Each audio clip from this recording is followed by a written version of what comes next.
Okay, this slideshow is about ethos, the second of our three Aristotle's arguments. Ethos, as we know, is about character or credibility. And through the reputation a character brings to the table, that's how you make the character argument. And it's through language, through evidence, and images that characters use.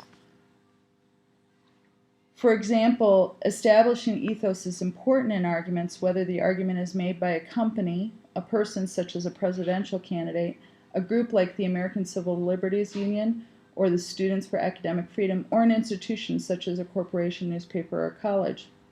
We observe people and groups or institutions making and defending claims all the time and ask ourselves, should we pay attention to them? Can we trust them? But establishing a persuasive ethos requires not just seeming to be honest or likable, but also affirming an identity and sharing parts of or all of it with the intended audience. For example, Porsche and other car companies all hope to sell lots of automobiles. They are attempting to reach different audiences. Honda, as we've seen, targets millions of everyday people who today are riding the bus, riding motorcycles, riding things that are riding vehicles that are much less inexpensive. Porsche aims for drivers who want the status of a beautifully designed, powerful, and expensive car.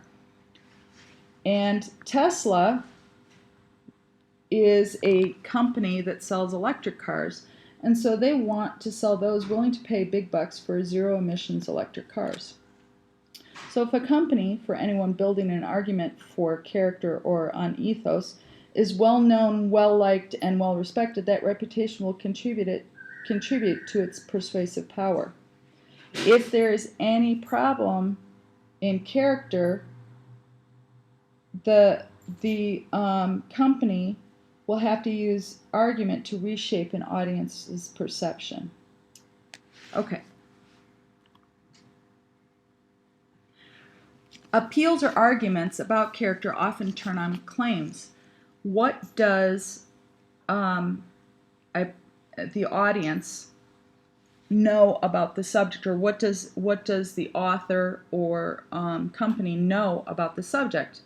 What experiences does she have that make her especially knowledgeable? Should I pay attention to this writer? We've talked about in class about how, because I'm an English teacher and I've had close to 18 years of experience teaching, that my credentials, my credibility is probably a little bit more strong than somebody who has only had 2 years of teaching experience. So, in order to claim authority, when you read an argument, especially one that makes an aggressive claim, you have every right to wonder about the writer's authority. What does he or she know about the subject? What experiences have made her especially knowledgeable? When you offer an argument, you as the writer, you have to anticipate pointed questions like these and be able to answer them directly or indirectly. Sometimes the claim of authority will be bold and personal, as it is when writer and activist Terry Tempest Williams attacks those who poison the Utah desert with nuclear radiation. Listen to what she says about her experience. She says, quote, "I belong to the clan of one-breasted women. My grandmother, my mother, and 6 aunts have all had mastectomies. 7 are dead. The 2 who survive have just completed rounds of chemotherapy and radiation. I've had my own problems, 2 biopsies for breast cancer, and a small tumor between my ribs diagnosed as borderline malignancy." So I'm more willing to listen to her because she has lots and lots of experience with cancer. Okay? She's lived with the nuclear radiation fallout and what has happened to the women in her family. Writers usually establish their authority in other and less striking ways. For example, when they attach academic and professional titles to their name. When I say that I am a lawyer and I have a Juris Doctor, that's me sticking an academic title to my name. It says that I have been through a doctoral program. So I have the right to be heard when I'm talking about law or English because I have that authority through my education.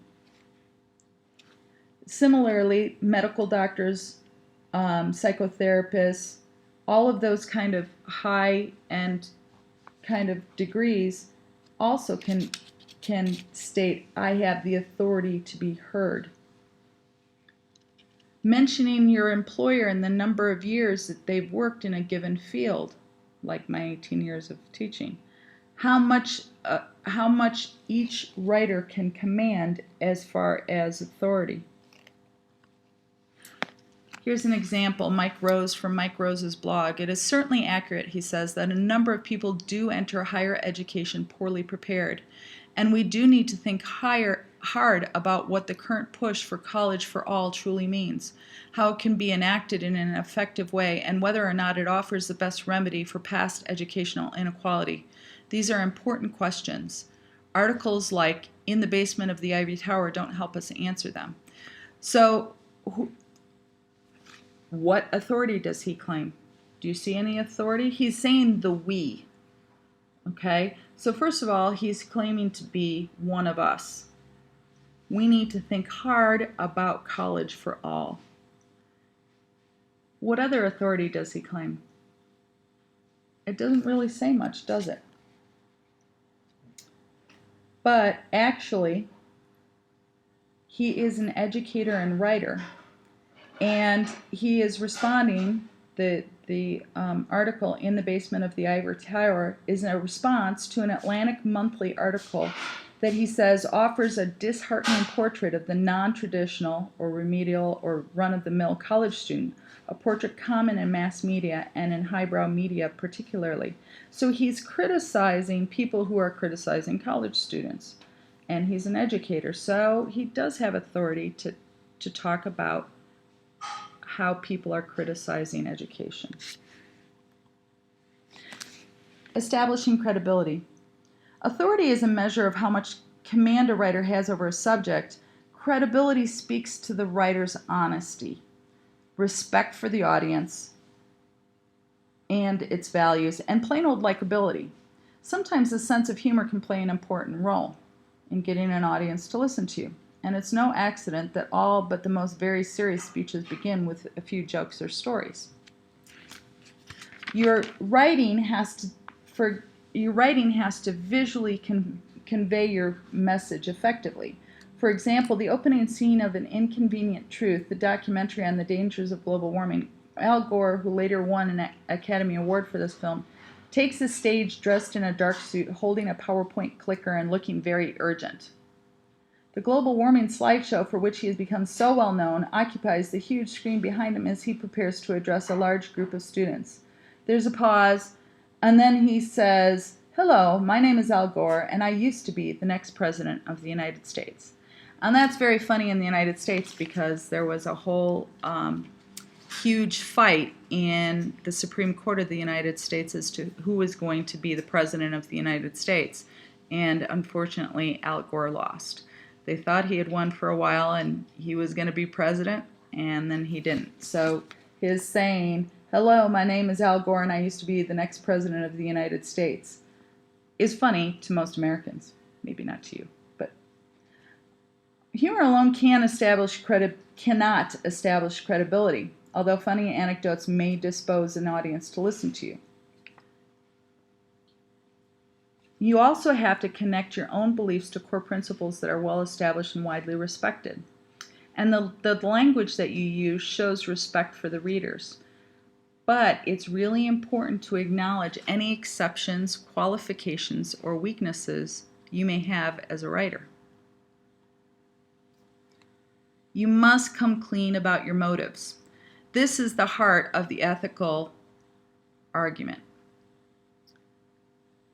diverse views, and there are diverse views out there, and you have to be quick to point out unmentioned affiliations. For example, many times in newspaper articles in the United States, they will write an article and they will quickly identify the fact that their newspaper or their chairman of their board or their editor is affiliated with some aspect of the story, so that they don't want people to think that they are being biased.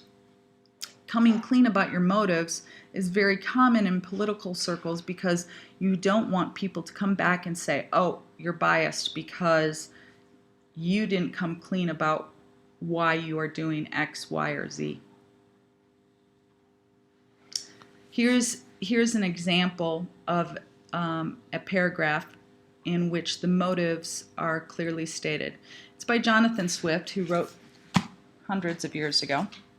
He says, I profess, in sincerity of my heart, that I have not the least personal interest in endeavoring to promote this necessary work, having no other motive than the public good of my country, by advancing our trade, providing for infants, relieving the poor, giving some pleasure to the rich. I have no children by which I can propose to get a single penny, the youngest being 9 years old, and my wife past childbearing.